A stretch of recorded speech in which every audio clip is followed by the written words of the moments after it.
Breakfast like a king, दुपारचं lunch असं आणि संध्याकाळी बेकारासारखं असं आपण म्हणतो. ॲब्सोल्यूट मिसनामर.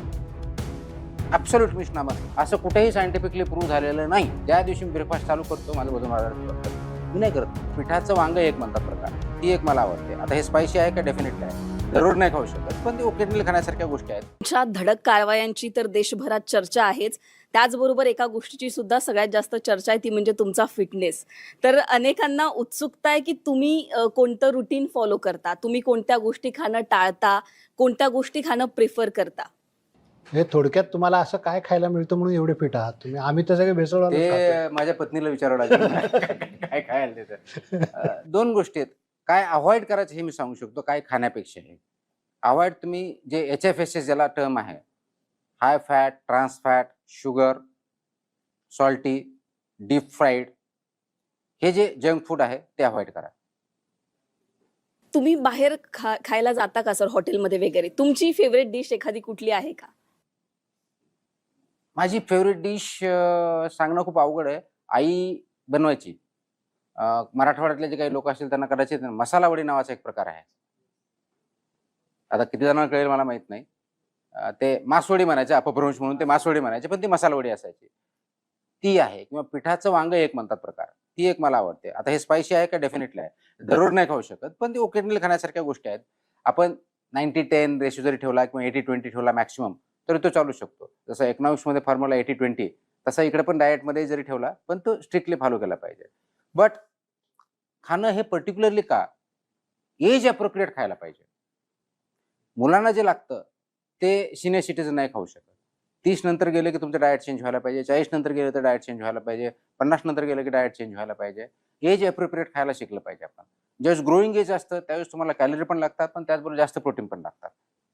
पण आपण काय करतो, की जसं वाढत असतो आपल्या खायच्या सवयी चेंज होतात, फूड हॅबिट्स. तर आपल्याला काय खातो म्हणण्यापेक्षा आपली हॅबिट काय हे खूप महत्त्वाचं आहे.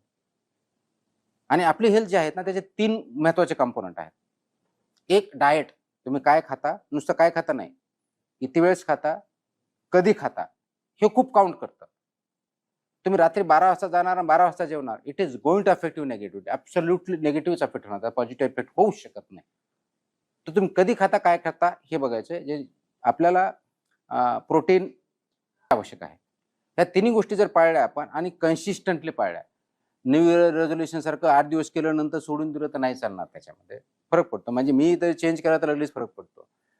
आपण प्रत्येक वेळेस कारण देतो, का मला वेळ नाहीये. मला नाही वाटत वेळ आपण 1 तास व्यायामासाठी काढू शकत नाही असं बिलकुल होऊ शकत नाही.